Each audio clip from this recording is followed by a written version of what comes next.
guys, welcome back to my channel. I am Glampreezy. If you are new here, hey girl, hey, welcome in. I am so happy to have you here on my channel today. If you have not already subscribed to the channel, I encourage you to go down below and click that subscribe button, as I am going to be talking a lot about this topic. For my subbies, thank you guys so much for your love and support. Come on in, because you know what we're about to talk about today.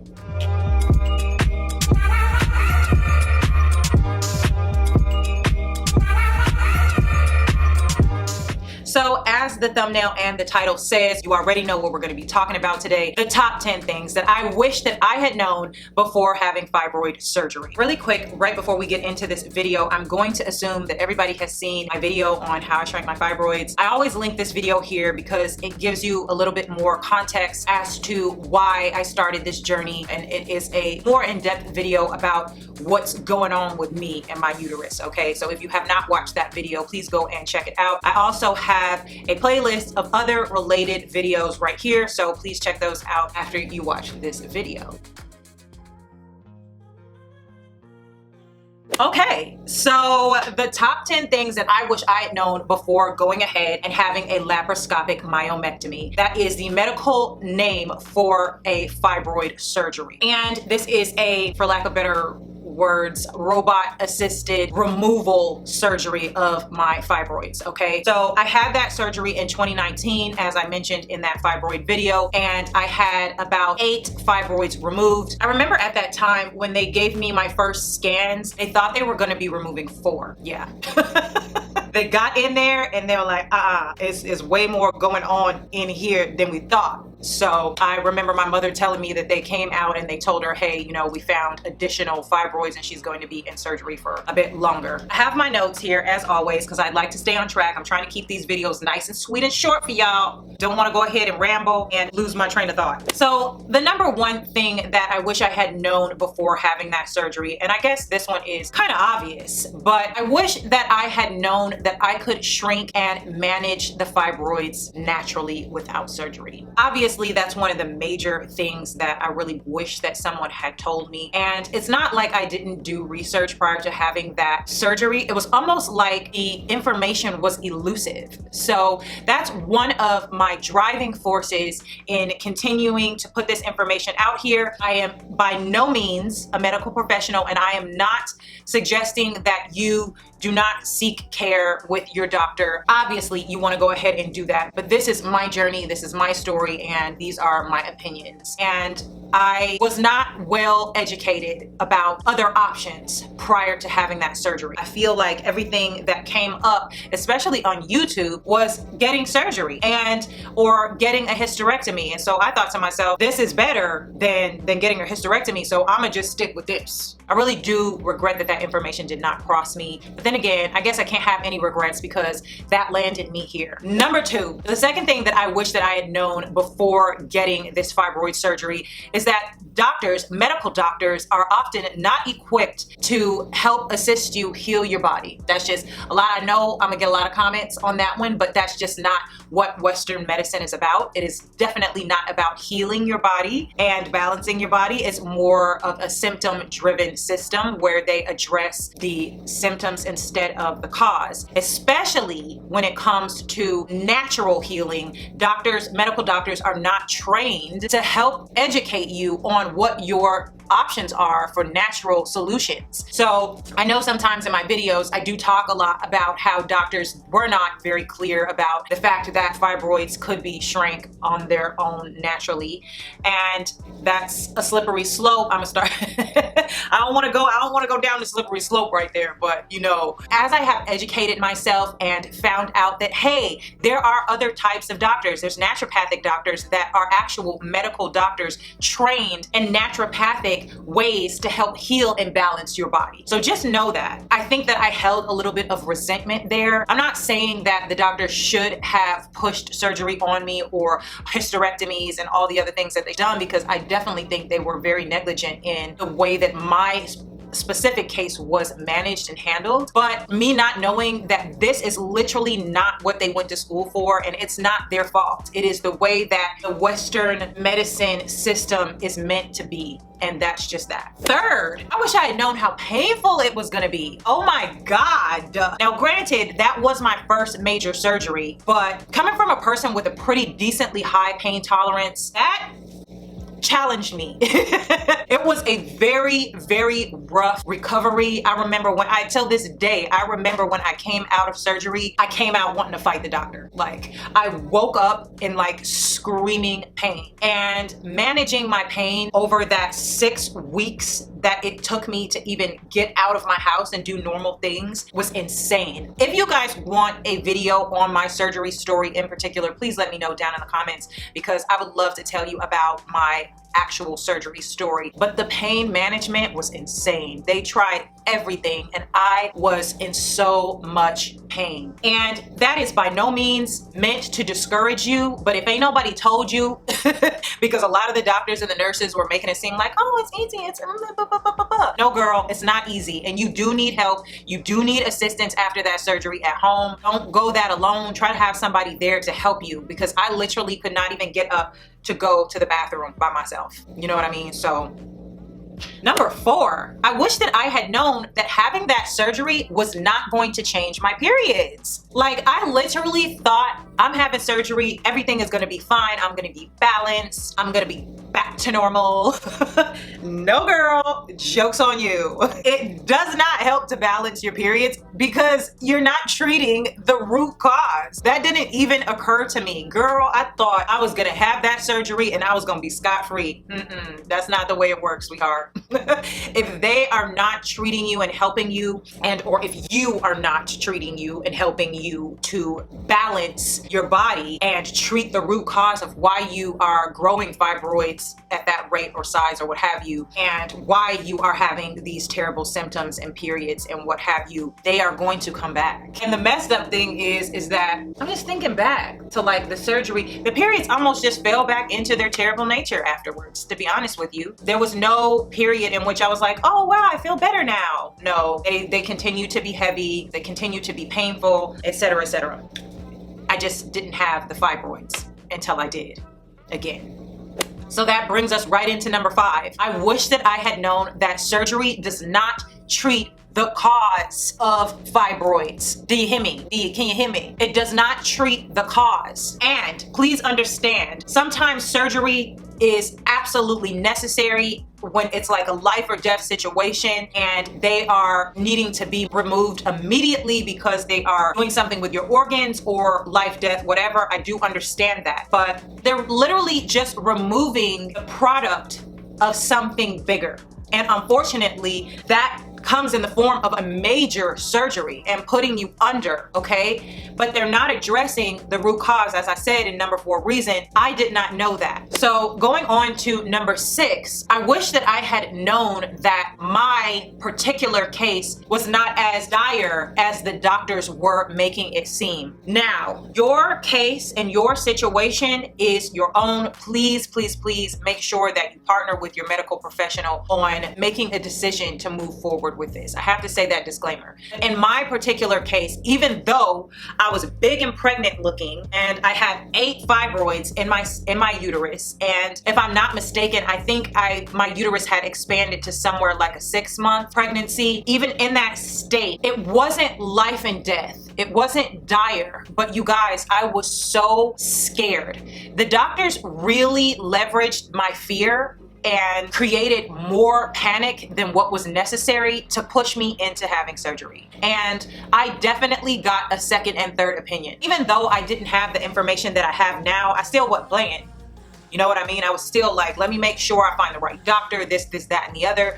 And as good as my surgeon was, he still used that. And I don't know if anybody else out there has that same experience. If you do, please put it in the comments down below. I would love to hear your story. But thinking back, It's so disgusting how this medical system is here in the US. I'm not gonna go on and on to that point, but I truly wish that I had known that, like, okay, girl, you're not gonna die. I was so scared though. You know, when you have these things growing in you and you don't know what's going on, you don't know what's causing them, you don't know nothing, and then the doctor tells you, here's your solution. Either you have a hysterectomy or you can have this myomectomy. You like, ooh, give me the myomectomy. You're not even thinking, okay, let me see if there are any other options, because you're panicked. Oh my God. Number seven, you guys. I really wish that I had known that I needed to get my hormones checked. As simple as that sounds, no doctor ever at any time in my entire gynecological history of life ever suggested doing a hormone panel. Throughout all of my issues that I've had with my uterus, not a single one. I really do suspect that they avoid doing that for a reason, because there is no way that they don't know that a lot of these things are caused by hormonal imbalance. I think that if they suggest that you do a hormone panel and they really do something comprehensive and find that in fact you do have estrogen dominance, which is one of the major causes of fibroids and fibroid growth, then you will be more apt to want to treat the hormone imbalance. Is it a fact? No. But in my case, there's no way that you can tell me that these doctors, and I got good doctors, did not know, hey, we need to do a hormone panel. We need to check this girl's hormones. You know, even if you don't have fibroids, but you have bad periods, you have heavy bleeding, lots of pain, all those things are not normal. So even if you're finding yourself watching this video and you don't have fibroids, get your hormones checked. Don't let them lie to you like they did me. So that brings me to number 8. This is a big one, you guys. I wish that I had known that blood sugar and insulin sensitivity, namely insulin resistance, was a major factor that I should have been made aware of. And again, just thinking back, nobody ever said anything. And one of my biggest struggles, which is why you guys see me promoting matcha and other alternatives to coffee, because like I said, I was living on coffee because I had no energy, and God forbid I eat. It's like I had narcolepsy. All of my doctors knew this. I complained about this for years. Insulin resistance is a factor. But look into it. Please Google that. If you are interested in estrogen dominance or insulin resistance or both, I can definitely make a video about my experience with those. But insulin resistance and fibroids, okay? If you have PCOS, or if you know anybody with PCOS, insulin and PCOS,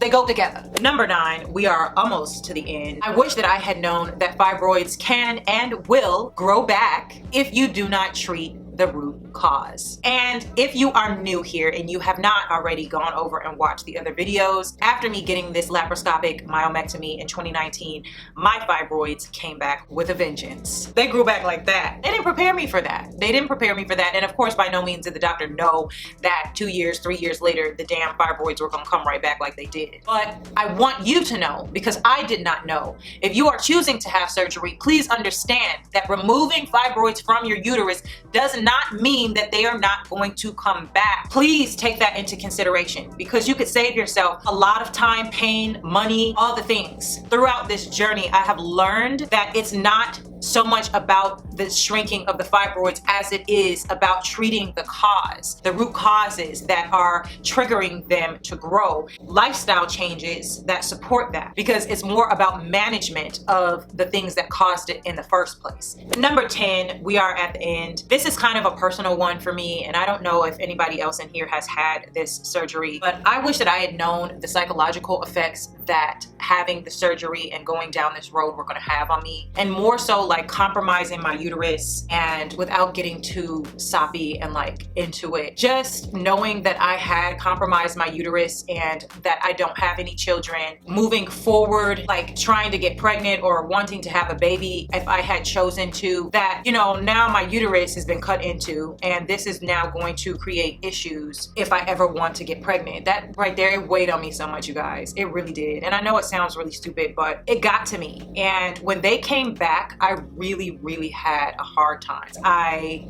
did not know how to take it. I was so in a dark place. And, you know, I don't think anybody ever talks about that side of this condition. And more so, having had that surgery really made me feel all these different type of ways, because it was just like, you know, I had this major surgery to go in here and remove these damn fibroids, knowing all the risks and compromising my uterus as I did, and for them to grow back, it just really, it took me to some lows. Okay, also with that surgery, it's kind of like, if you're looking to get pregnant, yes, you can absolutely get pregnant after that surgery, and plenty of people do get pregnant successfully. But if you're in your 30s, mid to late, like I am, and you are looking to that surgery for a green light so that you could go ahead and possibly get pregnant in the future, please understand that you are compromising your uterus. And if you are in your late 30s, mid to late 30s, they're already going to put you as a high risk. So not only are you high risk, if you have not treated the root cause of your fibroids, you can get pregnant, and then the fibroids will be there with a compromised uterus. You guys, just the thought of that, I don't want to scare you, but this is not the type of thing that I had in my mind before I got the surgery. I didn't have this thought process. Nobody said this stuff to me in layman's terms.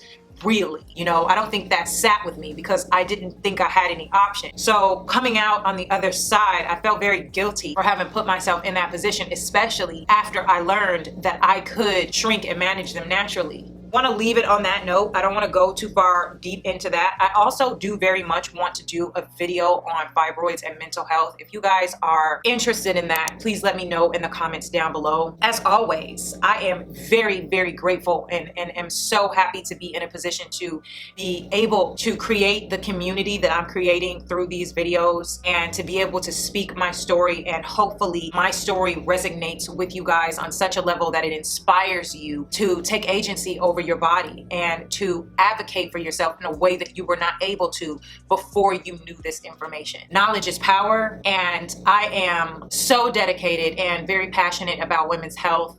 And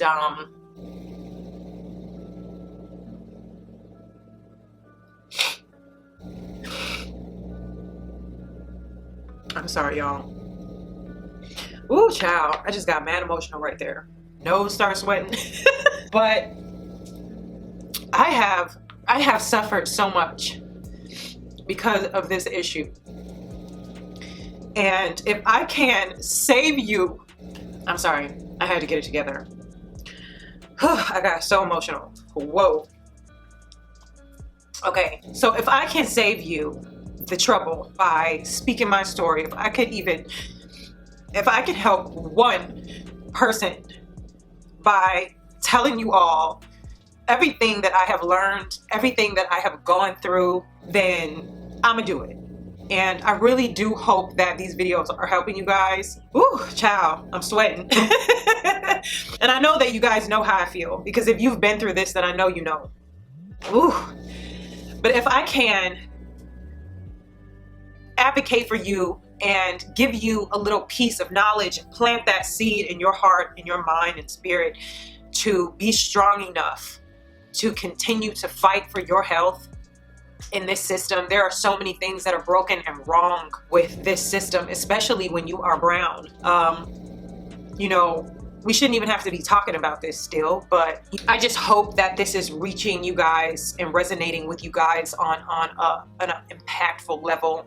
I know I almost got emotional right there and whatever else, but I thank you guys so much for supporting me and supporting this new journey that I'm on to talk about this subject. I have so much information in the description bar below. If you guys are experiencing fibroids or painful periods or any type of hormonal imbalance, you suspect that you have hormonal imbalance, what have you, please get your panels done. I have done several other videos on periods and fibroids and all the wonderful things, and down in the description box is a wealth of information as well as supplements that I'm using to help me manage this situation. There are some gems down there, so please check the description bar below. Get in those comments. Please let me know about your experience. Let me know if any of this is resonating with you. Let me know what you want to hear next. If I can be of any assistance, I will. I love you guys so much, and I wish you a better health journey ahead. We gonna be all right. Love y'all.